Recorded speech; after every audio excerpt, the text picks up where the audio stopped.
안녕하세요. 마망지입니다. 제가 최근에 읽은 책들이 연달아 너무 재미있어가지고 소개를 해드리려고 하는데요. 우선 다 소설책이고요.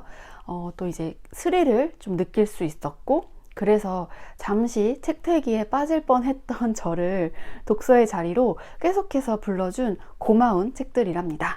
그럼 한 권씩 소개할게요.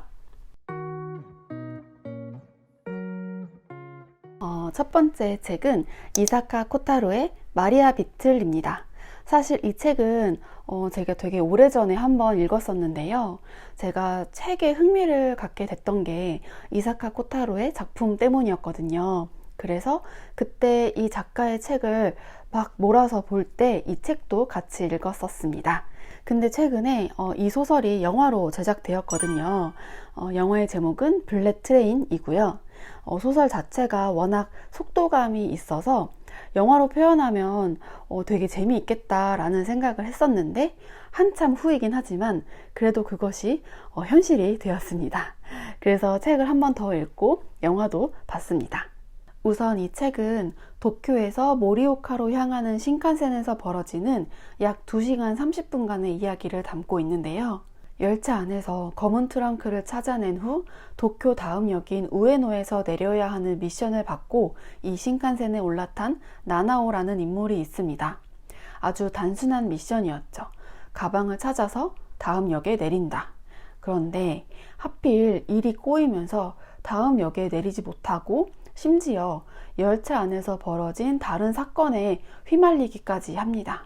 사실 이 열차에는 특별한 목적을 갖고 탄 사람들이 나나오 말고도 더 있었고 그들은 킬러였으며 서로 얽히고 누군가는 죽고 누군가는 살아남는 밀폐된 열차 안에서의 생존 게임이 시작됩니다. 과연 나나오는 그 열차에서 무사히 내릴 수 있을까요? 네, 이 책은 이사카 코타루의 킬러 시리즈 2편인데요. 이게 시리즈라고 해도 서로 많이 이어지는 내용은 아니어서 순서에 상관없이 읽어도 되긴 해요. 그리고 이게 소설의 시간상으로는 2시간 30분이지만 여러 인물의 시점과 상황을 오갔기 때문에 종이책 기준으로는 664쪽입니다. 분량이 꽤 길기는 해도 워낙에 글이 속도감 있게 펼쳐지다 보니까 지루하지가 않았어요. 그리고 각 인물의 시점이 이동할 때 그 흐름이 되게 자연스러워서 되게 더 집중을 해서 읽을 수 있었던 것 같아요. 또 펼쳐져 있던 여러 퍼즐 조각이 짜임새 있게 잘 맞춰지는 떡밥 횟수도 상당히 괜찮았고요. 그리고 이제 여러 인물들이 이 수상한 열차 안에서 생존하기 위해서 굉장히 필사적이라서 그런 쫄깃한 긴장감이 잘 유지되어서 흥미로웠고, 또 제가 이 책을 되게 오래전에 읽어서 많은 부분을 까먹기도 했지만 또 봐도 역시나 재미있었습니다. 그리고 킬러들, 그러니까 악한 인물들이 많이 등장하는데 그만큼 이제 악에 대한 작가의 고민이나 메시지도 잘 녹아 있어서 이게 완전히 뭐 킬링타임용으로 완전히 뭐 가볍지만도 않고 그렇다고 해서 무겁지도 않은 그런 적당한 수준의 잘 쓰인 엔터테인먼트 소설이었습니다. 네, 그 다음 책은 정혜연 작가의 홍학의 자리입니다. 이 책은 제가 지인의 추천을 통해서 알게 되었는데요. 조금 불편할 수 있는 소재로 시작하지만 반전이 꽤 괜찮다는 말을 듣고 읽기 시작한 책이었어요. 이 책은 준우라는 인물이 호수에 시체를 유기하며 시작합니다. 그 시체는 준우의 불륜 상대이자 제자인 다현이었습니다. 사건 당일 학교에 홀로 남아 야근을 하던 준우와 그를 찾아온 다현은 또 한 번의 부적절한 짓을 벌이고 맙니다. 이후 다현이 학교를 몰래 빠져나갈 수 있도록 준우가 경비 아저씨의 시선을 끌어주었고, 그러다가 또 한참 후에 교실에 되돌아가 보니까 집으로 돌아갔어야 할 다현이 목을 맨 채 남아 있었던 거죠. 그걸 본 준우는 너무 놀랐지만 이 사건을 조사하게 되면 분명히 자신의 흔적이 발견될 테고 두 사람의 은밀한 관계가 드러나게 될 것이므로 이 사건을 덮기로 작정합니다. 그렇게 준우가 다현을 호수에 유기했던 것이죠. 다현은 왜 죽었으며 그것이 정말 자살일까요? 아니면 자살을 위장한 타살일까요? 우선 이 책은 꽤 충격적인 반전을 포함하고 있습니다. 그래서 책 소개를 할 때 좀 말을 잘 골라서 해야겠다는 중압감까지 느껴지기도 하는데요. 그래서 이제 제 느낌 위주로 이야기를 하자면, 일단 저는 너무 재미있게 잘 봤습니다. 충격 반전 뭐 이런 거를 떠나서 긴장감 있는 분위기를 잘 이끌어가고, 그리고 또 디테일한 심리 묘사, 그리고 이제 계속해서 다음 줄로 넘어갈 수밖에 없게 만드는 흡입력 있는 스토리가 저는 되게 좋았습니다. 그리고 이 책은 챕터가 인물별로 가는 그런 구조인데, 어쩜 그렇게 챕터를 딱 절묘한 타이밍에 끊으시는지, 이제 딱 여기까지만 읽고 쉬어야지 라고 해도 벌써 다다음 챕터를 읽고 있는 뭐 그런 책이었습니다. 이거는 진짜 완전히 킬링타임용 소설로 딱인 것 같아요. 근데 이 책이 이제 워낙에 충격적인 뭐 반전, 결말 이런 부분을 많이 강조하다 보니까 그 기재치에 따라서 사람마다 받아들이는 그 온도 차이가 조금은 있을 것 같아요. 그리고 또 이제 그 반전이 드러나는 형식이 뭐 서서히 스토리를 쌓아가다가 서서히 밝혀지는 형식이 있고, 또 이제 완전히 꽁꽁 숨겨 놓았다가 나중에 빵 터트리는 그런 형식이 있잖아요. 그래서 이제 선호하는 방식에 따라서 이 책에 대한 호불호도 조금은 갈릴 수 있을 것 같아요.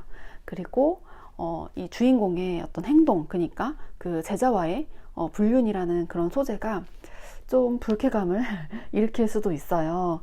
그래서 저도 뭐 이 책의 몇 가지 부분들은 조금은 마음에 들지 않지만, 그래도 어떤 재미, 킬링타임 뭐 이런 부분만 생각하고 봤을 때는 정말 시간 가는 줄 모르고 읽었기 때문에, 그리고 그 시간이 저에게는 되게 재미있었기 때문에, 그래서 그런 몇 가지 단점들이 커버되는 그런 재미있는 책이었습니다. 마지막으로는 미치오 슈스케의 용서받지 못한 밤입니다. 이 책은 제가 여기 뒤에 내 딸이 아내를 죽였다 이 카피 하나만 보고 샀었거든요. 사고 나서 얼마 안 되어서 이제 읽기 시작했었는데, 그때는 좀 집중도 잘 안 되고 안 읽히더라고요. 그래서 방치를 좀 해두었었는데, 최근에 다시 새로운 마음으로 읽기 시작했는데 완전히 푹 빠져서 재미있게 읽었습니다. 책도 뭔가 다 맞는 타이밍이 있는 것 같아요. 일단 이 책은 한 가족의 단란한 장면으로 시작합니다. 베란다에서 놀고 있는 4살 배기 딸, 부엌에서 요리하는 남편, 그리고 장을 보러 나선 아내가 등장하죠. 그런데 마침 재료가 부족해서 남편은 방금 나간 아내를 재빨리 뒤쫓아갔습니다. 아내의 뒷모습이 보이던 그때 위에서 무언가가 떨어졌고, 하필이면 그 밑을 달리던 경차 앞 유리에 부딪혔습니다. 휘청거리던 차가 아내를 치고 말았고, 피투성이와 함께 그 현장에 널브러져 있던 것은 딸이 소중하게 키우던 익숙한 화분의 조각들이었습니다. 결국 그 아버지는 딸의 앞날을 위해 이 모든 사실을 딸에게만큼은 절대적으로 비밀에 붙였고, 그렇게 15년이 흐른 지금 아버지는 그 비밀을 아는 누군가로부터 전화를 받게 됩니다. 네 딸이 한 짓이라는 거 알아. 일단은 제가 이 책을 그 딸이 아내를 죽였다라는 그 설정만 보고 구입을 했다고 했잖아요. 근데 사실 이 가족이 겪은 이 사건만 다루는 게 아니라 과거의 어떤 사건과도 이제 연결이 되거든요. 그래서 그 과정에서 되게 많은 복선이 깔리거든요. 근데 그게 회수가 굉장히 잘 됩니다. 그래서 이제 지나가듯이 언급했던 것도 하나하나 꼼꼼하게 회수하는 걸 보고 이야기가 상당히 탄탄하다라는 느낌을 받아서 좋았고요. 근데 이게 처음에는 그 현재의 그 협박 사건에서 왜 갑자기 과거 사건으로 이렇게 연결이 되지? 라는 생각이 들었었는데, 그게 이제 이야기가 점점 진행될수록 상당히 긴밀하게 연결되면서 이야기의 스케일도 커지고, 그리고 뭔가 분위기도 더 무겁게 만드는 그런 효과가 있었던 것 같아요. 그리고 이 책이 좀 슬픈 장면도 있고 또 저 개인적으로는 좀 많이 무겁고 슬픈 분위기로 많이 느껴졌었거든요. 그러다 보니까 그냥 단순한 스릴러라기보다는 드라마에 가깝다라는 느낌을 받기도 했고요. 그래서 이 책은 그냥 막 책장을 넘기면서 후루룩 읽는 스타일보다는 좀 꼼꼼하게 읽고 지나가는 대사도 챙겨서 기억하고 읽으면 나중에 이제 결말을 맞이할 때 좀 더 드라마틱하고 좀 더 재미있게 읽을 수 있을 것 같아요. 뭔가 속도감 있는 스릴러보다는 묵직한 긴장감을 가져가는 드라마를 원하신다면 이 책을 추천합니다. 네, 이렇게 최근에 읽었던 3권의 책을 소개했습니다. 제가 사실 요즘에 좀 이렇게 진득하게 독서를 할 좀 여유가 없다 보니까 집중도 많이 못하고 좀 그랬었는데, 이렇게 재미있는 3권의 책을 통해서 독서 루틴을 좀 나름대로 되찾을 수 있었던 것 같아요. 좀 이렇게 눈앞에 영상이 펼쳐지는 듯한 생생한 재미를 느낄 수 있었고, 또 다양한 온도의 스릴을 느낄 수 있는 책들이었습니다. 여러분도 제가 느꼈던 재미를 느끼시기 바라면서 이 3권의 책을 추천해봅니다. 나중에는 좀 더 재미있고 더 도움이 될 만한 책 추천으로 돌아올 테니까 기대해 주시고요. 그리고 이제 12월도 시작되고 2022년도 다 지나가고 있는데, 그래도 남은 한 해 알차게 보내시기를 바라고 책과 함께 즐거운 연말 되시기를 바랍니다. 그럼 시청해 주셔서 감사하고요. 다음 영상에서 또 만나요. 안녕.